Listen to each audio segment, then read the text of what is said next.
Semua agama itu semuanya mengajarkan kebaikan. Jadi apa harus kita berbeda dengan itu? Anda merasa benar sebagai Muslim, sedangkan yang lain juga mengajarkan kebaikan. Mungkin pemikirannya saja. Semua agama itu semuanya mengajarkan kebaikan. Jadi apa harus kita berbeda dengan itu? Mungkin kadang-kadang kita diajukan dengan pertanyaan itu. Anda merasa benar sebagai Muslim, sedangkan yang lain juga mengajarkan kebaikan. Gimana kita mensikapi? Baik, gini Mas, konsepsi agama itu kan bisa diuji dalam 3 aspek. Ya.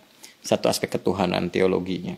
Yang kedua aspek ibadah, tata cara dia ibadah. Yang ketiga muamalah, yang mengatur pedoman dalam berinteraksi secara sosial. Ya kan? Oke, boleh jadi di aspek yang ketiga, semua menunjuk kepada yang benar.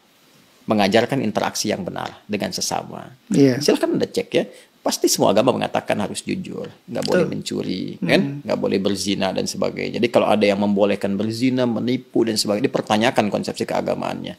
Di aspek yang ketiga ini, secara hukum sosial, semua bisa sepakat. Tapi dikatakan agama harus memenuhi unsur 2 lagi. Konsepsi ibadahnya bagaimana? Di agama pasti ada ibadah, karena ibadah itu konsekuensi dari keadaan seorang hamba yang menuhankan sosok Tuhan. Pembuktian dari sifat menuhankan itu adalah ibadah. Harus menyembah Tuhannya. Bagaimana konsepsinya? Caranya bagaimana dia beribadah? Diatur tidak? Cara dia ibadah seperti apa? Ditunaikan kapan? Bagaimana teknisnya? Apa maknanya? Apa hikmahnya? Apa implementasi ibadah itu bagi kehidupan? Di titik ini pasti akan ada perbedaan. Saya sebagai Muslim, ya, dengan saudara-saudari kita sebangsa setanah air dan non-Muslim, konsepsi ibadahnya pasti beda. Ya, saya di Islam. Kenapa saya meyakini Islam misalnya? Karena konsepsi ibadah saya, ya, yang saya jalani dalam Islam, itu menurut saya yang paling sesuai, paling lengkap, paling akurat, paling rasional. Ya, dari sisi sholatnya misalnya, ibadah pokok itu kan sholat. Waktunya jelas diatur. Kapan saya mesti sholat? Panggilannya jelas. Kemudian bagaimana penampilan saya saat akan menunaikan sholat jelas. Apa yang harus saya lakukan sebelum sholat jelas. Sebelum sholat kamu wudhu dulu. Ada langsung firmannya dari Allah. Bukan rekayasa manusia. Bukan buatan Nabi Muhammad SAW. Kan? Langsung dari Tuhan. Nih, Quran surah ke-5 ayat yang ke-6. Ini cara wudhunya begini. Diatur. Diterangkan oleh Rasul. Begini prakteknya. Kemudian sebelum sholat kenakan pakaian yang terbaik. Bahkan sejak ada panggilan dari masjid kita dengar. Quran surah ke-7 ayat 31. Ya bani Adam khudzu zinatakum 'inda kulli masjid. Kemudian setelah itu diatur bagaimana cara memulai ibadahnya. Dari mulai takbir pembuka sampai dengan salam. Dijelaskan selain cara, maknanya apa. Kenapa tangannya begini.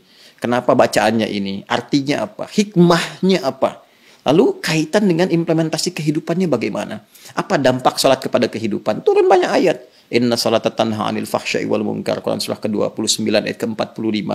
Nanti sholat ada kaitan dengan ketenangan hati, sholat kunci kebahagiaan, kesuksesan, dan dibuktikan oleh jejak sejarah. Orang-orang dulu ketika dia sholatnya benar, terjadi itu semua. Nah, ini yang menjadikan kita yakin sebagai Muslim memeluk Islam. Bagi penganut agama lain, punya konsepsi sendiri. Kita nggak bisa paksakan semua sama di titik ini dalam konsep keberagamaan. Apalagi kalau sudah masuk ke konsep teologis, ketuhanan. Ya kan? Nah, untuk menentukan agama ini, ya, benar sebagai agama, kan mesti punya konsep ketuhanan. Nah, Islam pun menawarkan kepada kita secara ilmiah dan objektif untuk menguji bagaimana sih standar untuk menetapkan zat itu sebagai Tuhan. Ya kan? Apa ukuran-ukurannya?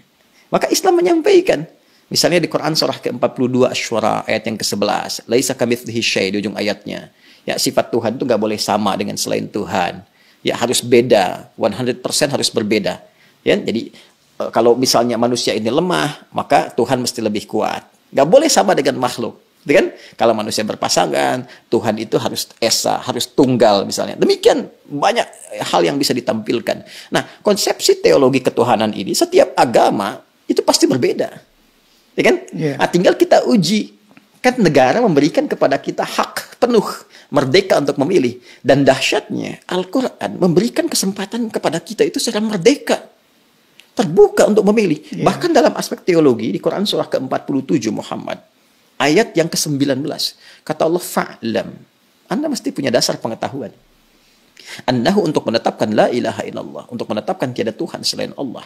Jadi untuk menetapkan konsep ilahiyat, teologis, ketuhanan, yang meyakinkan kepada kita, oh ini Tuhan saya Allah. Ya kalau ditanya kenapa Anda nggak pilih Tuhan yang lain, kata Allah, Anda jangan sekedar bersyahadat misalnya, mengatakan asyhadu an la ilaha illallah. Itu syarat pertama menjadi muslim, syahadat.